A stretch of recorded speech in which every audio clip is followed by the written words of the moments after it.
Perhaps one of the most difficult aspects of freshman year is the adjustment to living with roommates. Living in such close proximity to other people is always a challenge, no matter how great your roommates might be. Take it from me. My freshman year, I lived with 7 other guys in a quad suite at Bournemouth South. 2 years later, I'm still friendly with all my old roommates, and I'm actually still living with 2 of them. Although my living situation freshman year was a little more extreme than what most people experience, it taught me valuable life lessons that are applicable to almost all living situations that freshmen encounter. My experience taught me that if you pursue your own interests, communicate constructively, and have respect for your roommate's personal space, living with roommates can actually be a very enjoyable experience. With how much time you'll likely be spending with your new roommates, it's important to have your own interests as well. Having your own interests allows you to branch out and become involved on campus, which prevents you from becoming too dependent on your roommates. Having your own interests also helps to keep you out of your dorm. Although the dorm life can be very entertaining, and I have made quite a few lasting memories in my old dorm room, too much time spent cooped up can have negative effects on your mental health, as well as put a strain on your relationship with your roommates. Having your own interests helps you to avoid this problem and will create a better living situation and college experience for yourself. Although having your own interests can help relieve some stress from your relationships with your roommates, often issues will arise that cannot be avoided by simply being outside of your dorm room. In these instances, effective communication is crucial. In my personal experience, I've found that the majority of conflicts that arise between roommates could have been prevented entirely with proper communication.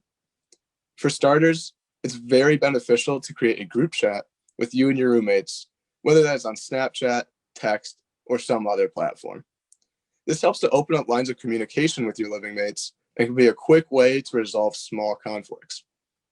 It can be difficult to address problems that arise in common spaces, such as bathrooms, but having a group chat makes this a little bit easier because you're able to address every person that uses these common spaces all in one message.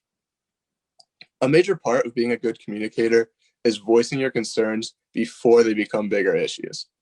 It is impossible to be 100% compatible with whoever you live with, but respectful, constructive communication can make every person's living situation more comfortable.